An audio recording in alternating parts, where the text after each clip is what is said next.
السلام عليكم ورحمة الله وبركاته. دار النشر المعرفة Univers Plus vous propose soutien scolaire à distance.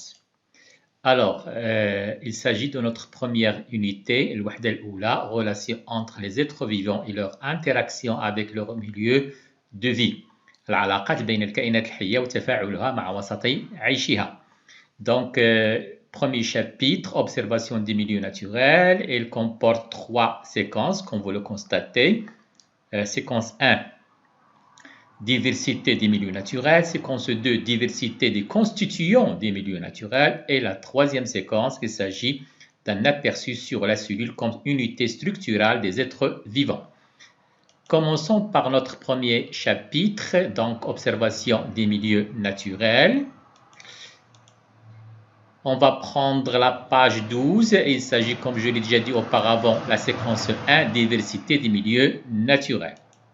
Effectivement, le problème à poser, tout près de chez toi, tu peux observer de nombreux milieux naturels. Ils font partie de ton environnement. Découvrons ensemble ces milieux de vie. بطبيعة الحال في المحيط من المدينة اللي كتسكن بها بطبيعة الحال هناك يمكن أن نجد مجموعة من الأوساط الطبيعية، غابة، بحر، جبال إلى غير ذلك، بحيرة، أنهار إلى غير ذلك. Donc, premier problème, quelle différence y a-t-il entre les différents milieux naturels؟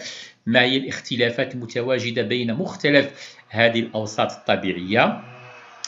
إذن سنوجد مقارنة بين هذه الأوساط الطبيعية. Deuxième problème, comment expliquer la diversité de ces milieux naturels؟ كيف سوف نشرح هذا التنوع في هذه الأوساط الطبيعية؟ لماذا هذه الأوساط الطبيعية بطبيعة الحال مختلفة فيما بينها؟ Nous avons 3 objectifs à atteindre. Le premier objectif, identifier les différents milieux naturels. سنتعرف على مجموعة من الأوساط الطبيعية.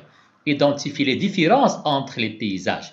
سوف نحدد الفرق بطبيعة الحال بين مختلف المناظر، هذه بطبيعة المناظر طبيعية. Et le troisième objectif qui est très important, c'est expliquer la diversité des milieux naturels. شرح بطبيعة الحال كما أشرت سابقا لماذا هذا التنوع في هذه الأوساط الطبيعية، لماذا هذه الاختلافات بين هذه الأوساط الطبيعية. Alors, pour atteindre nos objectifs et répondre aux problèmes posés, je dois réaliser les travaux suivants. 1. Identifier les composantes et les caractéristiques des milieux naturels représentés par le document de 1 à 6. إذن سوف نحاول نتعرف أو نحدد مكونات الأوساط الطبيعية وكذلك خصائص كل وسط كما سنبين ذلك بطبيعة الحال بعد لحظات. لكل وسط طبيعي هناك خصائص، نقول خصائص فيزيائية تميزه عن باقي الأوساط الطبيعية الأخرى. Deuxième travail à réaliser, formuler des hypothèses pour expliquer les différences entre ces différents milieux. سوف نحاول أن نقترح فرضيات لشرح بطبيعة الحال أسباب هذه الاختلافات بين هذه الأوساط الطبيعية. Et le troisième travail à réaliser, tout simplement, déduisez la diversité des milieux naturels.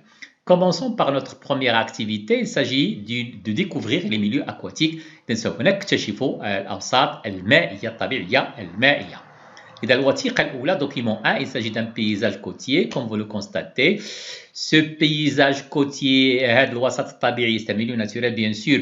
On retrouve des êtres vivants, les végétaux, mais aussi des animaux, même s'ils ne sont pas présentés sur le document, sur l'image. نعرف جيدا بطبيعة الحال أن في البحر تعيش مجموعة من الحيوانات. إذن notre milieu naturel comporte des êtres vivants, des animaux et des végétaux, mais aussi des éléments qui ne sont pas vivants.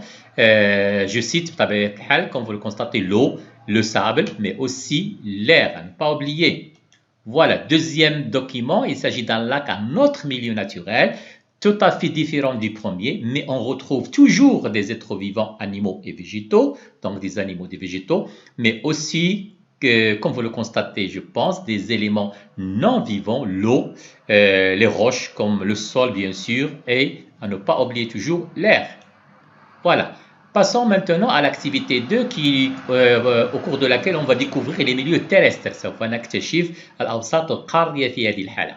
إذن document 3, une forêt, toujours les mêmes composantes, des êtres vivants, des végétaux, des animaux, même s'ils ne sont pas présentés, nous le savons très bien. dans une forêt vit un certain ensemble, bien sûr, d'animaux. Comme je viens de le dire, ne sont pas présentés sur l'image. Donc des êtres vivants, animaux et végétaux, mais aussi des éléments non vivants, le sol, l'air, bien sûr. Quatrième document, un paysage désertique.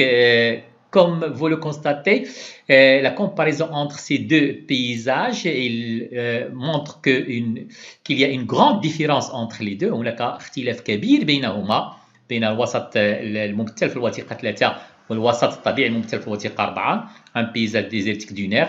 ولكن نجد نفس المكونات, les mêmes composantes, donc des végétaux, dans ce cas-là il s'agit des palmiers, mais aussi bien sûr des éléments, des animaux aussi bien sûr, on les retrouve dans les paysages désertiques, mais aussi on retrouve bien sûr les composantes non vivantes, le sable, l'air.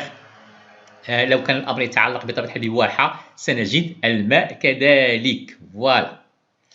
Alors, document 5, une mare, toujours les mêmes éléments, les mêmes composantes, êtres vivants, des éléments non vivants, voilà. Document 6 aussi, paysage d'un oued, donc l'eau, l'air, le sol, les roches, ce sont des éléments bien sûr non vivants, alors qu'on retrouve toujours des éléments vivants, les végétaux, qui sont très clairs, mais aussi il y a des animaux qui vivent dans ce milieu. Éléments de réponse aux questions des activités. Alors, 1 nous demande d'identifier les composantes et les caractéristiques des milieux naturels représentés par les documents de 1 à 6. Comme nous l'avons déjà dit, les milieux naturels se caractérisent par une grande diversité. Donc, هناك اختلاف كبير في المظاهر مظهر هذه الأوساط الطبيعية, leur aspect, milieu marin, milieu côtier, lac, forêt, désert, mar, rivière, etc.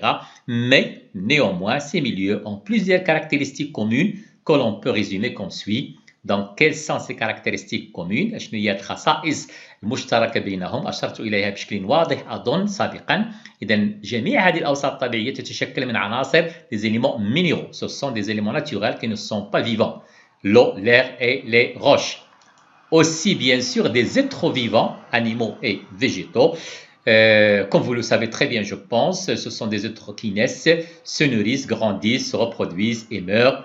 Je viens de citer les caractéristiques des êtres vivants. خصائص الكائنات الحية, bien sûr, تولد, تنمو, تتوالد بطبيعة الحال, ثم تتنفس كذلك, تتغذى وبطبيعة الحال تموت في نهاية المطاف.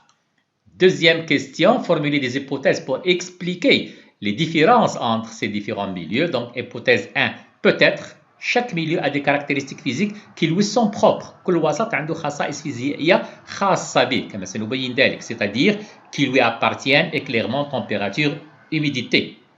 مثلا في الدوكيمون 4 la région désertique بطبيعة الحال درجة الحرارة تكون مرتفعة, هناك قلة تساقطات المائية, إذن هذه خصائص تميز هذا الوسط. بينما الغابة أكيد هناك تساقطات ستكون بنسبة أكبر, درجة الحرارة معتدلة, الرطوبة كذلك إلى غير ذلك. Donc deuxième hypothèse, peut-être les milieux sont de nature différente, milieu terrestre, milieu aquatique, أوساط قارية, أوساط مائية. Troisième hypothèse, peut-être cette différence est due au type d'êtres vivants qui vivent dans chaque milieu naturel. Donc, quelques instruments de mesure qui nous permettent de déterminer les caractéristiques d'un milieu naturel. لتحديد أو للتعرف على خصائص كل وسط طبيعي, خصائص فيزيائية, نستعمل بعض الأدوات كما تلاحظون معي. لتحديد درجة الحرارة بطبيعة الحال نستعمل un thermomètre, donc il se mesure en degrés Celsius, vous le savez très bien, j'en suis sûr. Deuxième caractéristique, la pression atmosphérique de ce milieu, bien sûr, dans ce cas-là, on utilise ce qu'on appelle un baromètre, il se mesure en pascal, le symbole PA, unité internationale couramment, on lui préfère le bar. Un bar est égal à 100 000 pascal. Pour déterminer l'éclairement ou la luminosité d'un milieu naturel, on utilise ce qu'on appelle un luxmètre. C'est un appareil qui donne bien sûr le pourcentage, si je peux dire bien sûr, نسبة أشعة الضوء بطبيعة الحال في هذا الوسط الطبيعي, se mesure en lux. L'humidité, on utilise dans ce cas-là ce qu'on appelle un hygromètre, je m'excuse, et se mesure en pourcentage d'humidité relative. القياس ديالو يكون بالنسب المئوية. لا بلوفيومتري أشرت إليه سابقا وهو كمية التساقطات المطرية في هذا الوسط، هل هي كثيرة، هل هي متوسطة، هل هي ضعيفة. وفي هذه الحالة نستعمل ce qu'on appelle un pluviomètre. Il se mesure en millimètres d'eau de pluie tombée par unité de temps على حسب واحد المدة زمنية soit heure, jour, mois ou année. إذا لتحديد الخصائص الفيزيائية لكل وسط نستعمل هذه الأدوات حيث نحدد درجة حرارة الوسط، نحدد كذلك la pression atmosphérique, l'éclairement, la luminosité bien sûr, l'humidité et la quantité d'eau de pluie bien sûr dans ce milieu naturel. إذن أي اختلافات في هذه الخصائص تؤدي إلى اختلاف الأوساط الطبيعية فيما بينها. إذن كل وسط طبيعي له خصائص فيزيائية تميزه عن الوسط الطبيعي الآخر. Alors, troisième activité, déduisez la diversité des milieux naturels, type d'êtres vivants, donc leur type terrestre ou aquatique. واش هاد الكائنات الحية اللي كتعيش في هذا الوسط واش هي قارية أم مائية. Leurs composantes soit vivantes soit non vivantes. Et troisièmement, leurs caractéristiques physiques. Définition à retenir, milieu naturel tout simplement. C'est un lieu où vivent des êtres vivants qui trouvent la nourriture, l'abri et le support. أكيد بطبيعة الحال في وسط طبيعي سنجد كائنات حية التي ستجد جميع حاجياتها في هذا الوسط، وخصوصا بطبيعة الحال الحاجيات الغذائية إضافة للتوالد بطبيعة الحال والنبغي bien sûr. Voilà. Terminologie, milieu naturel, وسط طبيعي, diversité تنوع, milieu aquatique وسط مائي, lac d'Aya, milieu terrestre وسط قاري, forêt غابة. تعرفون ذلك أظن، مار، بركة، hypothèse فارادية. Voilà. Bilan des activités, donc ce qui nous entoure constitue notre environnement proche. Il comprend différents milieux de vie, nous l'avons déjà montré, qui peuvent être de taille très variable. ممكن تكون بطبيعة الحال الحجم ديالهم مختلف. البحر ماشي بحال المحيط، نعم ليس له نفس المساحة أو نفس الحجم. Une mer, un lac, un wad ou fleuve, un champ, une pelouse, un vieux mur, un coin de fleurs, etc. Il existe de nombreux milieux de vie que l'on peut classer en 3 catégories.